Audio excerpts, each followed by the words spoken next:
Un tiempo para fortalecerte y crecer en el conocimiento de Dios a través de su palabra. Esto es Reto 365, la Biblia en un año.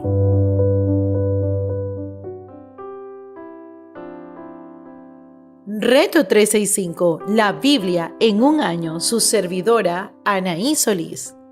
Día 140, libro Segunda de Samuel, capítulo 2, capítulo 3. Guerra entre las tribus. Entretanto, Abner, hijo de Ner, general del ejército de Saúl, llevó a Isboset, hijo de Saúl, a la ciudad de Mahanayim, y allí lo instauró rey de Galá, de Gesurí, de Jezreel, Efraín, de Benjamín y de todo Israel.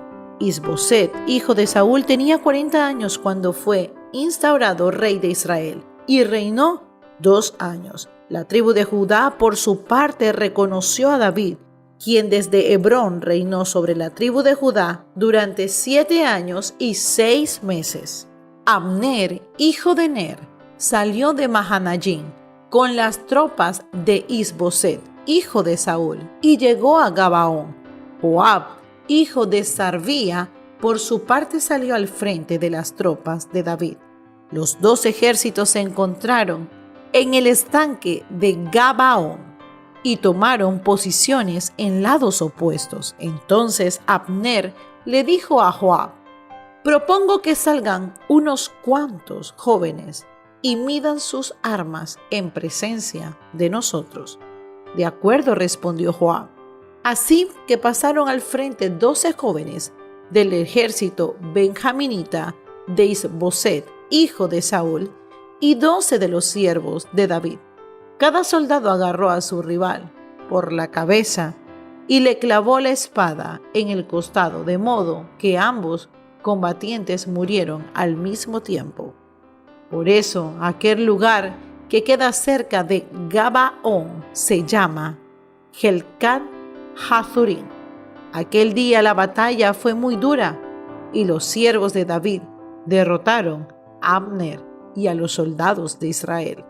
Allí se encontraban Joab, Abisai y Asael, los 3 hijos de Sarvía. Asael, que corría tan ligero como una gacela en el campo abierto, se lanzó tras Abner y lo persiguió sin vacilar. Al mirar hacia atrás, Abner preguntó: ¿acaso no eres tú, Asael? Claro que sí, respondió. Déjame tranquilo, exclamó Abner. Más te vale que agarres a algún otro y que te quedes con sus armas. Pero Asael no le hizo caso, así que Abner le advirtió una vez: deja ya de perseguirme o me veré obligado a matarte. Entonces, ¿cómo podría darle la cara a tu hermano Joab?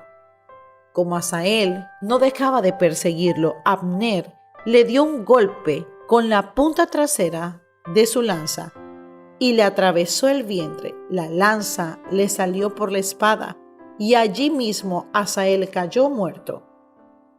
Todos los que pasaban por ahí se detenían a ver el cuerpo de Asael, pero Joab y Abisai se lanzaron tras Abner. Ya se ponía el sol cuando llegaron al collado de Amá, frente a Giah, en el camino que lleva al desierto de Gabaón. Entonces los soldados benjaminitas se reunieron para apoyar a Abner y, formando un grupo cerrado, tomaron posiciones en lo alto de una colina. Abner le gritó a Joab: ¿vamos a dejar que siga esta matanza? ¿No te das cuenta de que al fin de cuentas la victoria es amarga? ¿Qué esperas para ordenarles a tus soldados que dejen de perseguir a sus hermanos? Joab respondió: tan cierto como que Dios vive, que si no hubiera hablado mis soldados, habrían perseguido a sus hermanos hasta el amanecer. Enseguida Joab hizo tocar la trompeta, y todos los soldados, dejando de perseguir a los israelitas, se tuvieron y ya no pelearon más. Toda esa noche Abner y sus hombres atravesaron el Arabá. Después de cruzar el Jordán, siguieron por todo el territorio de Bitrón hasta llegar a Mahanayim. Una vez que Joab dejó de perseguir a Abner, regresó y reunió a todo su ejército para contarlo. Además de Asael, faltaban 19 de los soldados de David. Sin embargo, los soldados de David habían matado a 370 de los soldados benjaminitas de Abner. Tomaron luego el cuerpo de Asael y lo sepultaron en Belén, en la tumba de su padre. Toda esa noche, Joab y sus hombres marcharon y llegaron a Hebrón al amanecer. Capítulo 3. La guerra entre las familias de Saúl y David se prolongó durante mucho tiempo. David consolidaba más y más su reino, en tanto que el de Saúl se iba debilitando. Hijos de David nacidos en Hebrón. Mientras estuvo en Hebrón, David tuvo los siguientes hijos. Su primogénito fue Amnón, hijo de Ahinoam, la jezreelita. El segundo, Kileab, hijo de Abigail, viuda de Nabal de Carmel.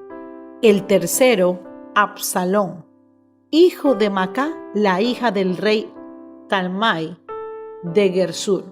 El cuarto, Adonías, hijo de Hagit. El quinto, Cefatías, hijo de Abital. El sexto, Itrián, hijo de Glá, que era otra esposa de David. Estos son los hijos que le nacieron a David mientras estuvo en Hebrón. Abner hace un pacto con David. Durante la guerra entre las familias de Saúl y David, Abner fue consolidando su posición en el reino de Saúl, aunque Isboset le reclamó a Abner el haberse acostado con Rizpa, hija de Ayá, que había sido concubina de Saúl. A Abner le molestó mucho el reclamo, así que replicó: ¿acaso soy un perro de Judá? Hasta el día de hoy me he mantenido fiel a la familia de tu padre Saúl, incluso a sus parientes y amigos, y conste que no te he entregado en manos de David. Y ahora me sales con que he cometido una falta con esa mujer. Que Dios me castigue sin piedad si ahora yo no procedo con David conforme a lo que el Señor le juró. Voy a quitarle el reino a la familia de Saúl y a establecer el trono de David sobre Israel y Judá, desde Dan hasta Berseba. Isboset no se atrevió a responderle a Abner ni una sola palabra, pues le tenía miedo. Entonces Abner envió unos mensajeros a decirle a David: ¿a quién le pertenece la tierra sino a usted? Haga un pacto conmigo y yo lo apoyaré, para hacer que todo Israel se ponga de su parte. Muy bien, respondió David, haré un pacto contigo, pero con esta condición: cuando vengas a verme, trae contigo a Mical, hija de Saúl. De lo contrario, no te recibiré. Además, David envió unos mensajeros a decirle a Isboset, hijo de Saúl: devuélveme a mi esposa Mical, por la que di a cambio 100 prepulcios de los filisteos. Por tanto, Isboset mandó que se la quitaran a Paltiel, hijo de Lais, que era su esposo. Pero Paltiel se fue tras ella llorando por todo el camino hasta llegar a Bahurín. Allí Abner le ordenó que regresara y Paltiel obedeció. Luego Abner habló con los ancianos de Israel. ¿Hace tiempo que ustedes quieren hacer rey a David?, le dijo. Ya pueden hacerlo, pues el Señor le ha prometido: por medio de ti, que eres mi siervo, libraré a mi pueblo Israel del poder de los filisteos y de todos sus enemigos. Abner habló también con los Benjamín y más tarde fue a Hebrón para contarle a David todo lo que Israel y la tribu de Benjamín deseaban hacer. Cuando Abner llegó a Hebrón, David preparó un banquete para él y los 20 hombres que lo acompañaban. Allí Abner le propuso a David: permítame su majestad convocar a todo Israel para que hagan un pacto con usted, y así su reino se extenderá a su gusto. Con esto David despidió a Abner y éste se fue tranquilo. Nuevo Testamento, libro de Juan capítulo 11, verso 45. La conspiración para matar a Jesús. Muchos de los judíos que habían ido a ver a María y que habían presenciado lo hecho por Jesús creyeron en él, pero algunos de ellos fueron a ver los fariseos y le contaron lo que Jesús había hecho. Entonces los jefes de los sacerdotes y los fariseos convocaron una reunión del consejo. ¿Qué vamos a hacer?, dijeron. Este hombre está haciendo muchas señales milagrosas.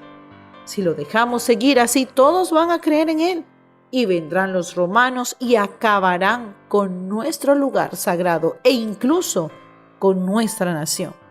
Uno de ellos, llamado Caifás, que ese año era el sumo sacerdote, dijo: ustedes no saben nada en absoluto.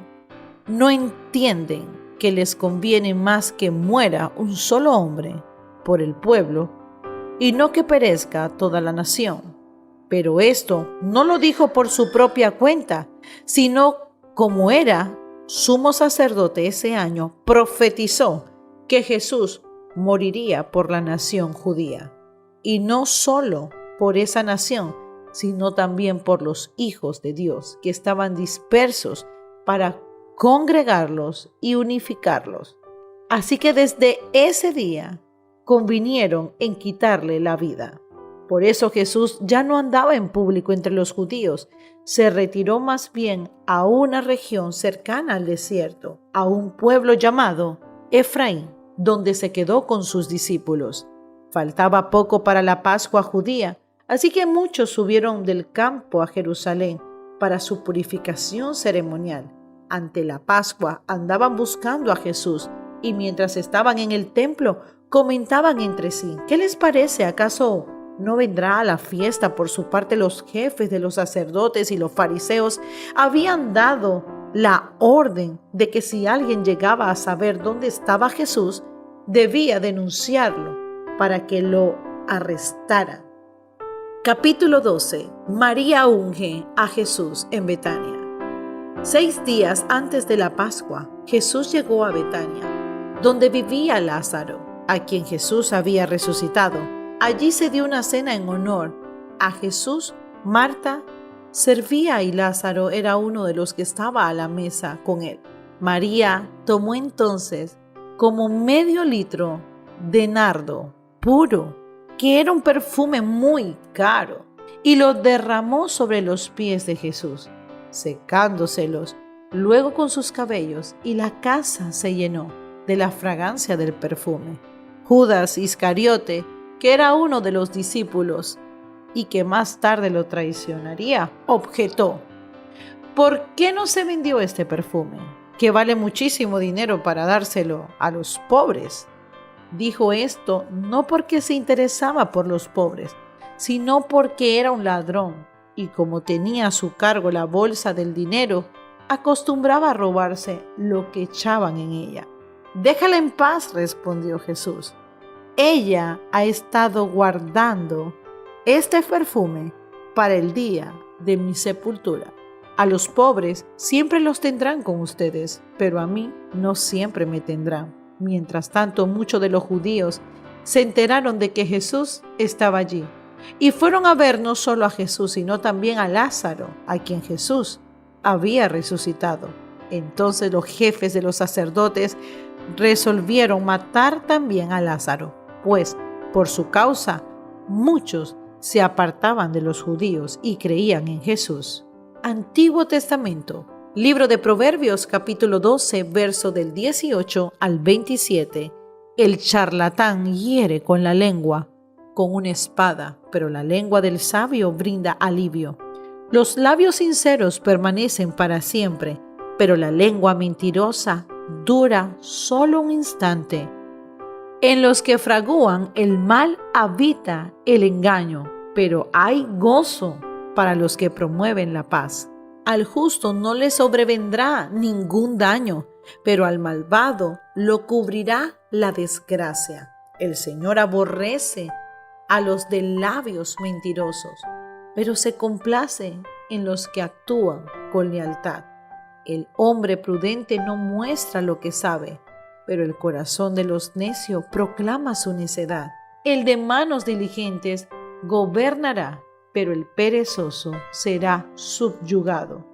La angustia abate el corazón del hombre, pero una palabra amable lo alegra.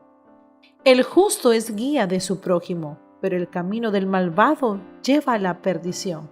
El perezoso no atrapa presa, pero el diligente ya posee una gran riqueza. Meditación del día de hoy. Es hermoso cómo podemos ver el libro de Proverbios. Podemos ver cómo Dios elogia a la bondad. La bondad es una de las expresiones más reconfortantes y alentadoras del corazón humano. Nada nos anima más que el recibir un poco de bondad, ni nada nos fortalece y engrandece más que darla.